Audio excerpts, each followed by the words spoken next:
Imagine that you're stepping into a living noir film where reality blurs with the unbelievable. This isn't fiction. It's the true story of Northwest Orient Airlines Flight 305.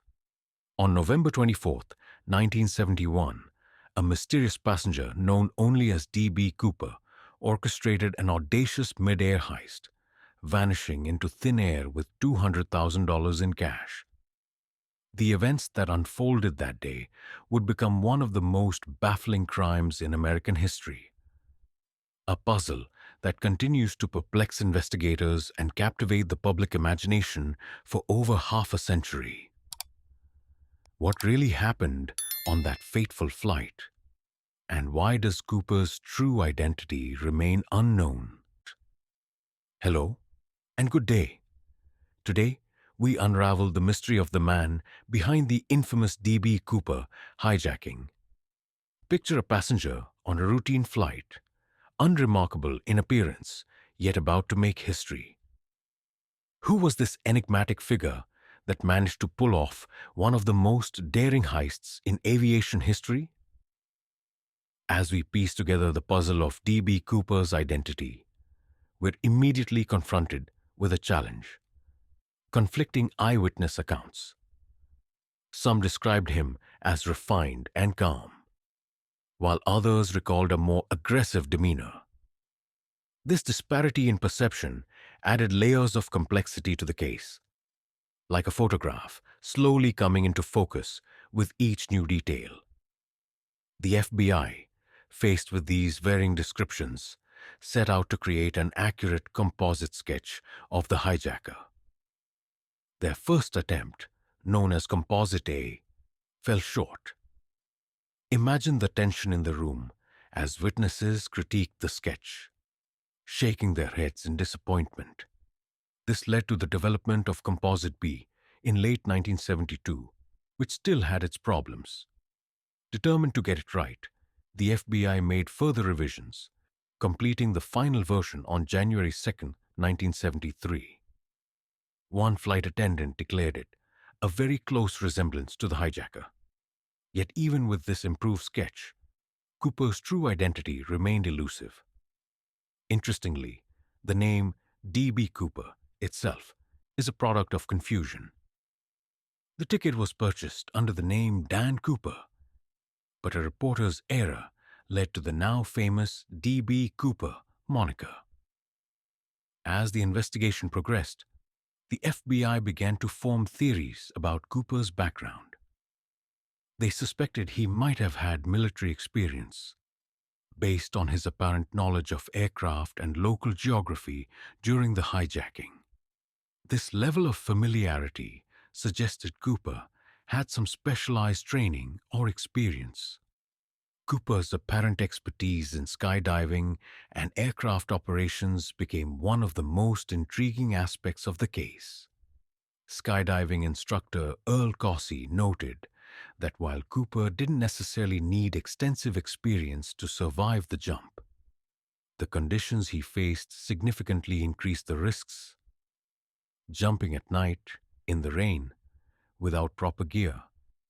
These factors would have made the escape extremely dangerous for even an experienced skydiver. This revelation about Cooper's potential skills adds another layer to the mystery. How did he gain this knowledge? Was he a former military paratrooper? A civilian skydiving enthusiast? Or perhaps someone with a background in aviation? As we consider these possibilities, we're left with a tantalizing image of the man behind the hijacking. Eyewitnesses described him as a white male in his mid-40s, with dark hair and brown eyes. He wore a black or brown business suit, a white shirt, a thin black tie, a black raincoat, and brown shoes. This description paints a picture of a man who could easily blend into a crowd, yet possessed the skills and daring to pull off an unprecedented crime. As passengers boarded Northwest Orient Airlines Flight 305 on that November day in 1971, none could have imagined They were about to become part of a high-stakes drama. The flight from Portland to Seattle was supposed to be routine. But among them was a man who would transform this ordinary journey into one of the most audacious heists in aviation history. The man who called himself Dan Cooper took his seat. To others, he seemed unremarkable, but beneath his calm exterior, a storm was brewing, ready to break at any moment. As the plane reached cruising altitude, Cooper made his move. He handed a note to Florence Schaffner, a flight attendant. When she unfolded the paper, her heart raced. In neat all-capital letters, the note read, "Miss, I have a bomb in my briefcase and want you to sit by me."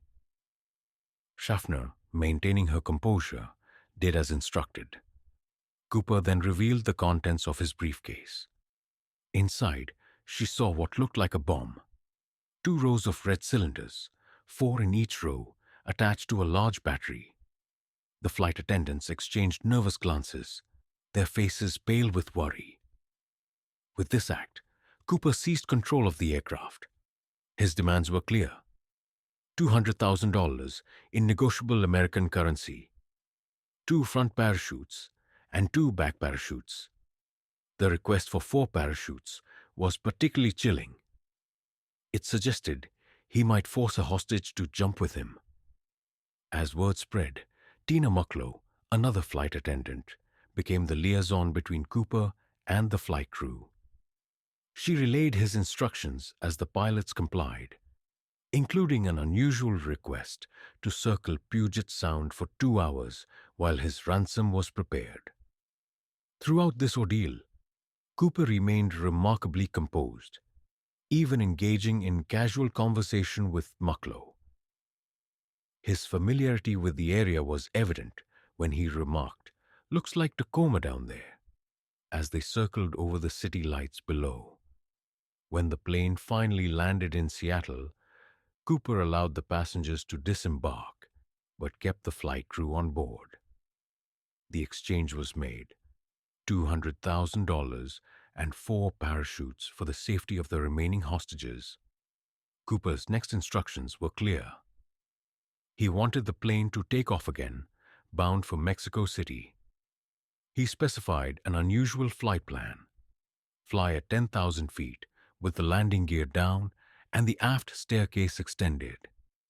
As the Boeing 727 took to the skies once more, Cooper made his final preparations. He lowered the aft staircase himself. Then, somewhere over southwestern Washington, in darkness and pouring rain, he jumped. The FBE would later note the extreme risk of Cooper's actions. Jumping at night, in poor weather, without proper equipment, it was a feat even experienced skydivers would consider highly dangerous. Yet Cooper had done it, vanishing into the night with his ill-gotten gains. Imagine plummeting through inky darkness, rain pelting your face, the roar of jet engines fading into the distance. This was D.B. Cooper's reality as he leaped from the Boeing 727 at 10,000 feet. The conditions were treacherous. A stormy November night with poor visibility and howling winds. Cooper's free fall was like a desperate leap into the void, with no lights to guide him and no way to gauge his distance from the ground. The risks were immense.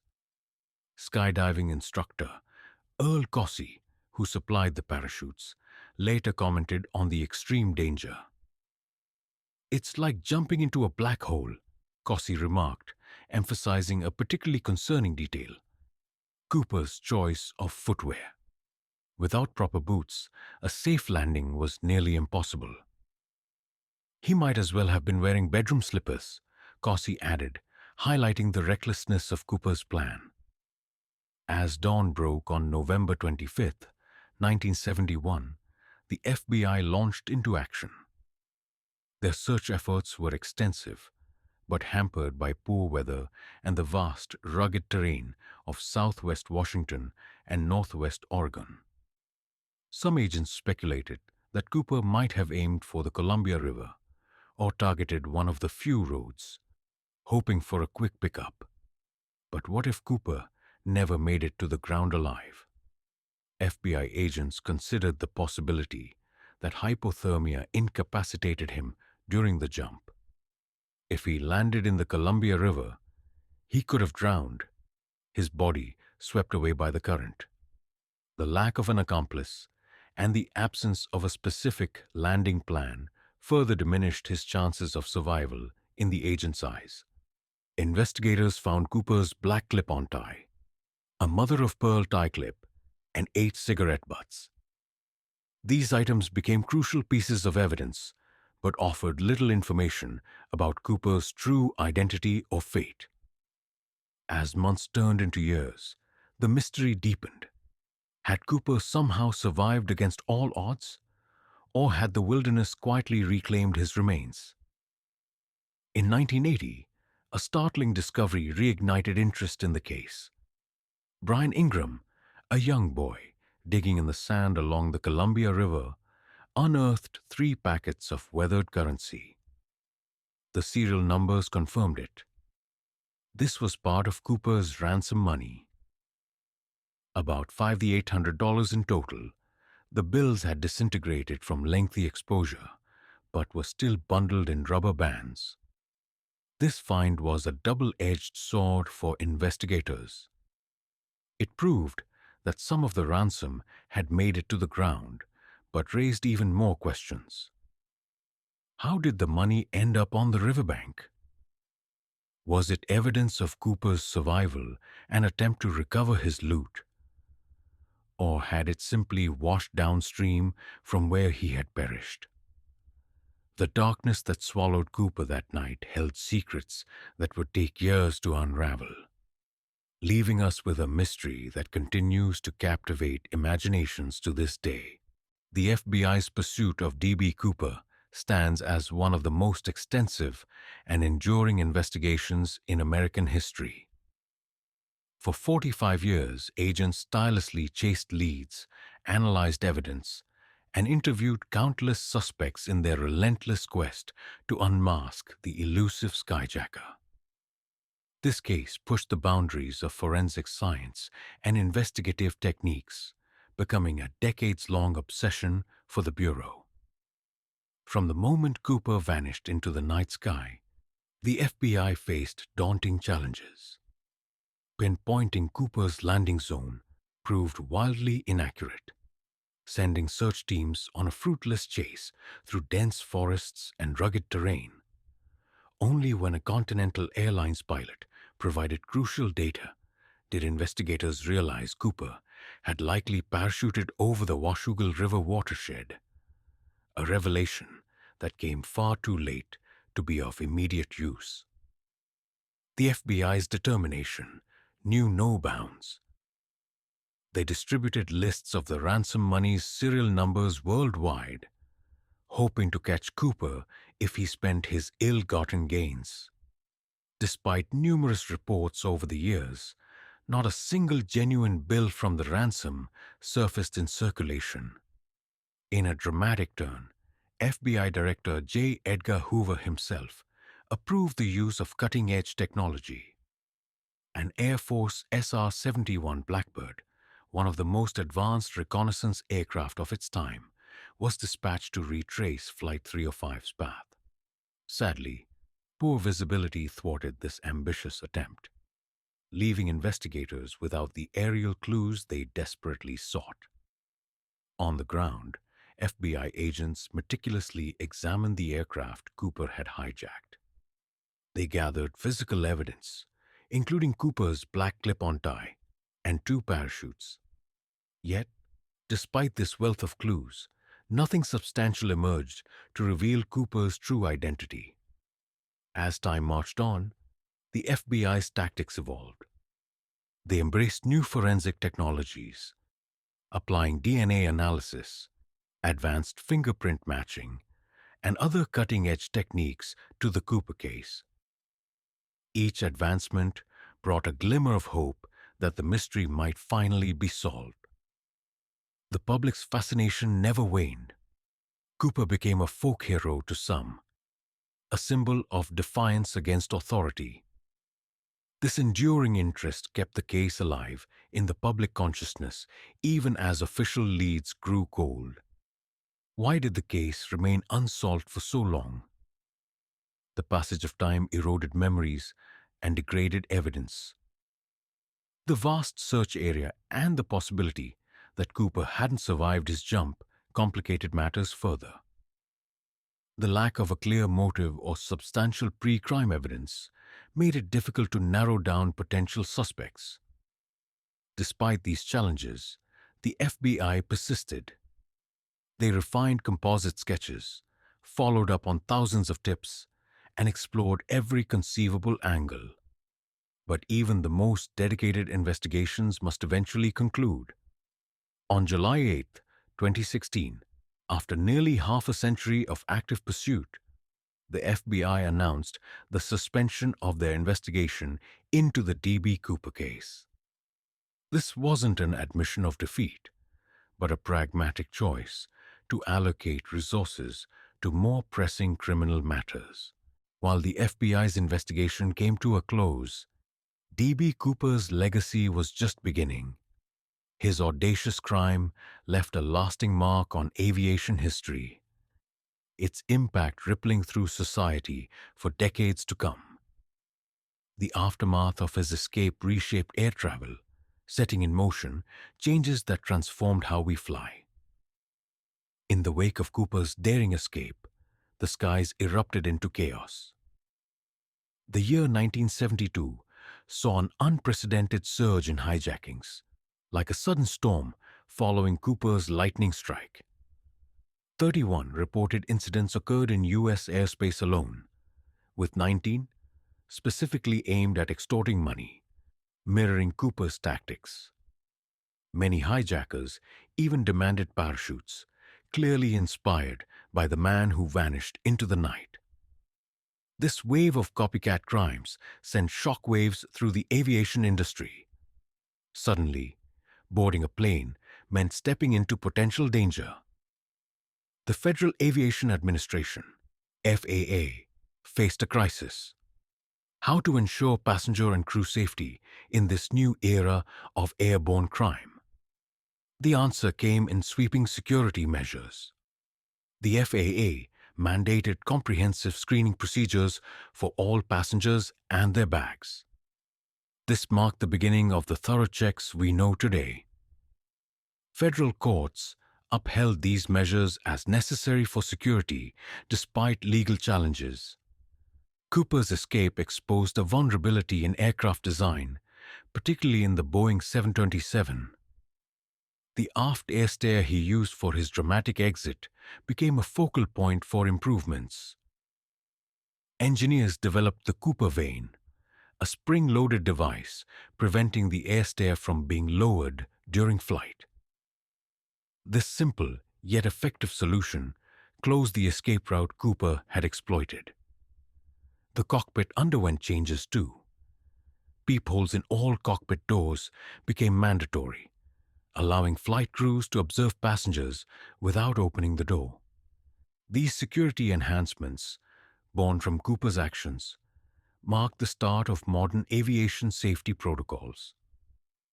Cooper's influence extended beyond aviation security. His heist captured the public's imagination like few crimes before. Books, films, and documentaries proliferated, each offering their take on the mysterious hijacker who vanished into thin air. Cooper became a cultural icon, symbolizing audacity and the allure of the perfect crime. This enduring fascination has kept the Cooper case alive for decades, sparking countless discussions and theories. It's raised broader questions about security, risk, and the lengths people will go for money or notoriety. Today, Cooper's legacy is woven into our air travel experience. Every time we remove our shoes at security or notice a sealed rear door on a plane, we're encountering the long-reaching effects of his actions. The skies, once open and relatively unguarded, have become a highly controlled environment. The carefree days of simply walking onto a plane with minimal screening are long gone, replaced by a system shaped by one man's daring escape. Today, we conclude our exploration of the D.B. Cooper mystery, a case that has left an indelible mark on American history. The daring hijacking not only captivated the public, but also sparked significant changes in aviation security, including the Sky Marshal program and aircraft modifications. The enduring fascination with Cooper's story reflects our intrigue with unsolved mysteries. It challenges us to ponder: how do these enigmas shape our society? Do they remind us of our limitations or inspire us to push investigative boundaries? Feel free to let me know your thoughts in the comments. As we balance security and convenience in air travel, Cooper's legacy lingers an echo that never fades from the canyon of history. This concludes today's story, but the mystery continues to soar through criminal history's annals. Until next time, stay curious, stay thoughtful, and I'll see you in the next story.